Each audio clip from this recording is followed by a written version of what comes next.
Okay, we get to look at some celebrity mansions. Here we go. Jennifer Lopez gave us a look inside her LA mansion that she shares with Ben Affleck. So J-Lo opened the doors for Vogue's 73-question video series. She greeted the interviewer and then walked into the kitchen where she made them a cup of tea.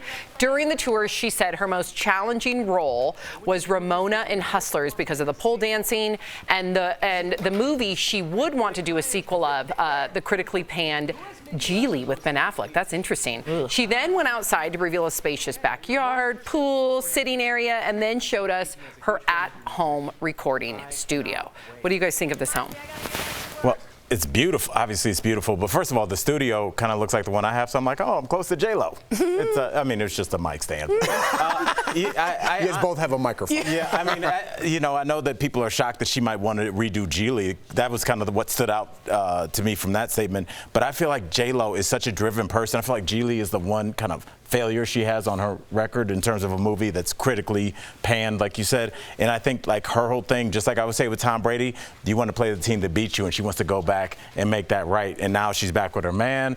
They're aligned. Maybe their artistic vision is aligned. Tori, you're making a face. I just think. But I think she could do it. I think Geely's the worst movie ever created by man, and I don't think we should let it die. Have you seen Killer Clowns from Outer Space? I love that movie. No, I haven't seen it. Oh my gosh. Well, I just know that Geely. Cult classic. Well, in particular, the movie, there's really horrendous stuff in that movie, some really bad lines. So I don't think she needs to, let's just let it live far away. She also said she wants to do a Whitney Houston tribute concert. I heard that. And that she has the same vocal range as Whitney. She said, that to me, I love J-Lo. J-Lo is a fantastic performer, and I think she's a great actress, but man, Whitney Houston tribute concert? How do you say it? She said, I'm gonna sing I Will Always Love You. I know. I'm going to pull one of those. I'm going to compliment you and then tear you down. Yes. I love J-Lo. She's beautiful, beautiful house, very talented, but I'm getting oversaturated. Okay, I don't need everything, right? Overexposed. The A-Rod turtleneck, I was enough. And now Ben Affleck holding the kid sleeping on his shoulder. Enough. Over it. Are you in high school, man? They're in love. Come on, no, I don't know. Yeah. Too much showy love. But you're the Just one, be in love. You're oversaturated by her because you subscribe to her newsletter. No, I don't, and that's super embarrassing. Al does. Oh, yeah, you do. I did, but I was doing it to troll Jeff, and now I can't get off. Now he loves it. Now he loves it. But a little oversaturated. That's I agree with you. I get it. A little overhyped. Okay, so let's take a peek at inside Grey Anatomy's star's home, Ellen Pompeo. Okay, here we go. Ellen gave a tour of her Malibu mansion for Architectural Digest. Wow, where she showed off her 1960s modern-inspired decor, clean lines, lots of marble. Ellen also revealed that the kitchen is her space and is off limits for family and guests. She said her kids have to sit on bar stools and tell her what they want. There's also, of course, the gorgeous ocean view. But Ellen said the sea air damaged most of the original walls, so they had to be replaced with glass. Well, I'm not going. Heaven forbid. Yeah. Darn. I mean, good on her. Apparently, she has also a wing that she didn't want to show because it's near her kids' area, where she shows love to a lot of famous black celebrities, and I thought that was really cool of her. Her husband's black, her kids are black, so shout out to her for making sure there's cultural representation in her home. And I kind of like with a lot of these, I was thinking about MTV Cribs when we pitched the story, and I think I'm kind of waiting for a celebrity's home that looks like a real person lives there. No disrespect, but this looks like a robot from the future lives there. I just want to see some clothes on the floor. Yeah. I want to see, Sam, you have the Cheetos in the thing. Did you say you eat? Don't have Cheetos. You have Cheeto stains on the couch. Yeah, I love that though. Me and Al talked about it. Not like Cheeto stains, but kids live there. I love that.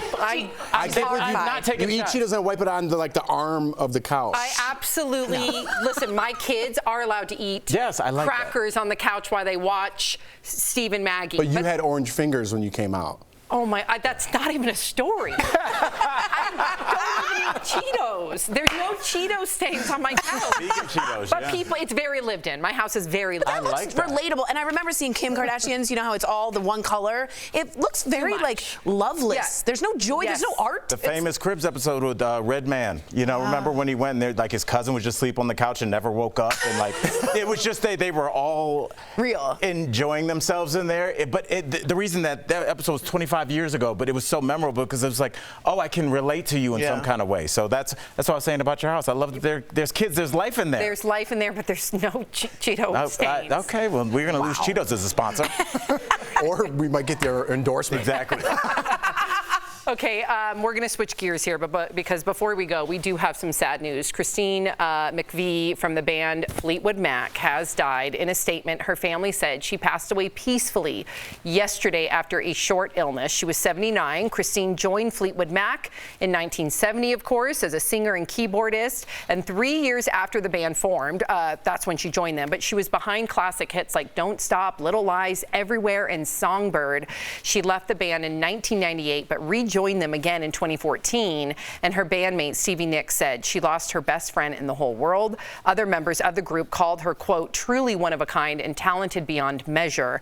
I think about them as a family because every time I hear them talk about one another, you see that they've been through lows and highs and marriages and babies, and that's us. I mean, we don't have as many years as they do, but we're going on 6, and I can't imagine losing any one of you.